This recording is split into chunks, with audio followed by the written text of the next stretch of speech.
Let's talk about 3 supernatural manga that are very much under the radar, but hopefully spreading the good word can help continue translation efforts. The last 2 are published in the same magazine, Morning 2, but other than that, there's not really much relating these 3. Each story takes the supernatural in a completely different direction, whilst staying grounded in our world. Ura Baito Toubou Kinshi, or Back Part-Time Job, No Escape. I thought Ura Baito was a spooky food manga, since I'd only ever seen the one cover for it where they work in a restaurant, and Baito sounds like bite in English.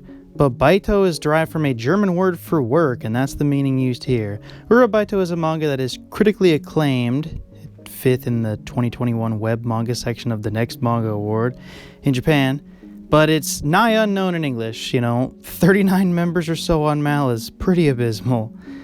It's about part-time jobs, shady part-time jobs. And these jobs are shady in the fact that they have a supernatural aspect to them that is dangerous. Horio and Shirahama, our main characters, are 21-year-old women in dire need of some money, so they take high-paying, shady part-time jobs. And they can take on these shady supernatural jobs since Horio has a special ability to detect the supernatural so they can avoid danger. Now, I still don't really get the obsession Japan has with smelling things being part of a power, like in Demon Slayer, Tanjiro smelling shit, and it's kind of weird. And then this, Horio starts just going, oh, it's all stinky. When the supernatural stuff is there, it smells black to her, and when there's nothing around, it smells white. And it feels kind of like some other series to me, but I can't quite put my finger on it.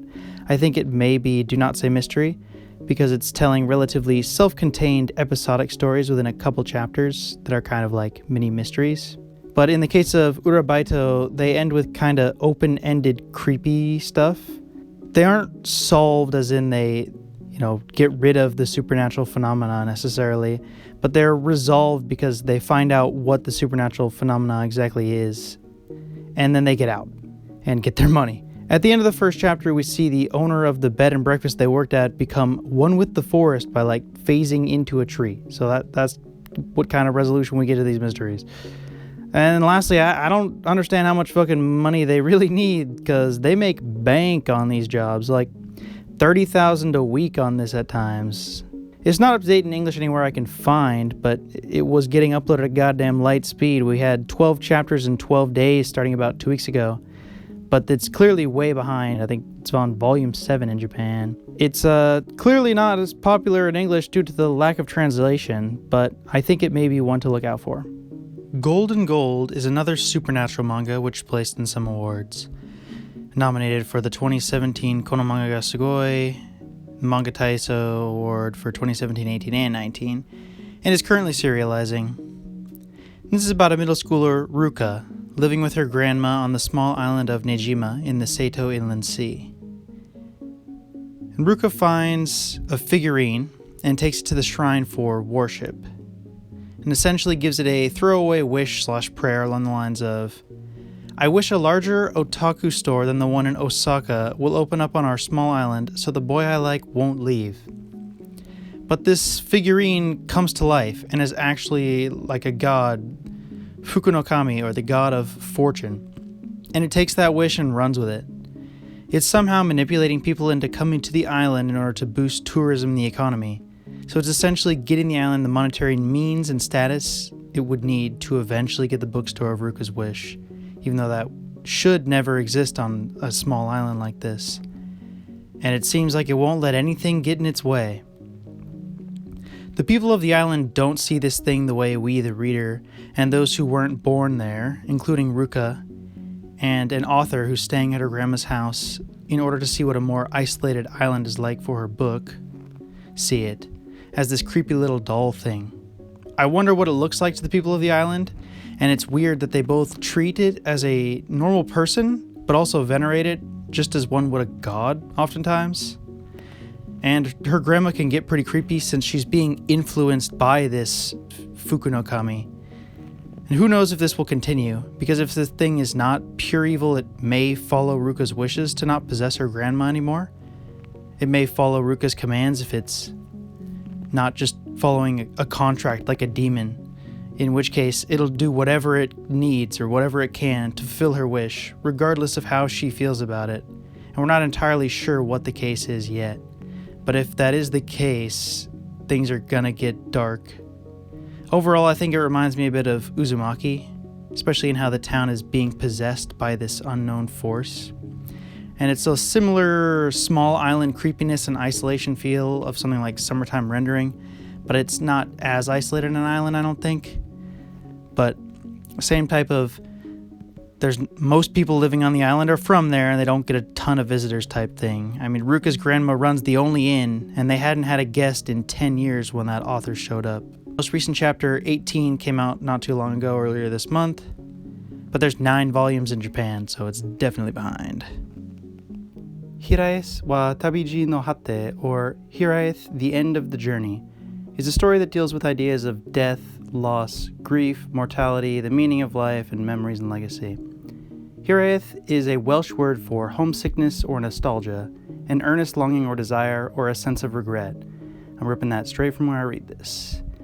I wouldn't read it if you are currently having any thoughts related to suicide, mainly due to the nature of how nonchalantly and sometimes borderline positively it is discussed and used. This is a story of a girl, Mika, who is nearly 15 and whose best friend, maybe more, has just died.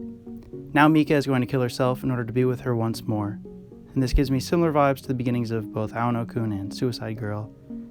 In her attempt to kill herself, she's thwarted by an immortal man. He and his friend, who are a god, are on a journey to end their lives as well, but they've both lived for thousands of years and have very different perspectives of life and death. The immortal wants to die because of all those he's left behind essentially weighing on him, and being tired of outliving everyone he ever knows. The reason he saves her, and at least initially is against her coming along, is because he thinks she should value her life more, or at least die out of his sight. The god's perspective of death is essentially indifferent. He was willing to let her die. And since he could see what people will die, he just observes. And he's totally fine with his own death, which is forthcoming. They go on a supposedly 10-day journey in about 15 chapters so far. It looks like there's 2 more we're waiting to be translated to English, but the Japanese serialization ended. They are traveling to Yomi, where one can pass into the realm of the afterlife, and Mika will be able to see her friend again. The synopsis says that our main character is introduced to a world of the supernatural, which initially made me think it would be more like a different world, but she kind of just meets a god and an immortal and sees some more spiritual things every once in a while within our own world, and has a vision or two of what death may be like. Along the way, they experience different thought-provoking feelings that each of them, and also those they meet, have towards the ideas of death, loss, grief, mortality, life, and legacy.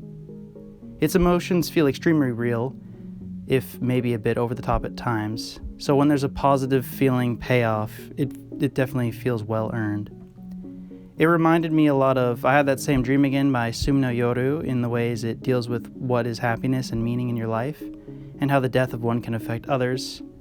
Also, Surashi Sekai, or What a Wonderful World by Inyo Asano, which is more about meaning in your life and the ideas of mortality and death, and a little bit of Freer and Beyond Journey's End in the memories that people leave behind with their legacy. Some stuff just hits, and it may be like that for you, or it may not. Everybody's different, and everybody's in a different place. Hopefully reading this may have the power to help some. I think this is something you might read if you're feeling contemplative about what life, death, and legacy are, but if you're not in a mood for that, I don't think this is something you'd want to read. Use manga decks, bye.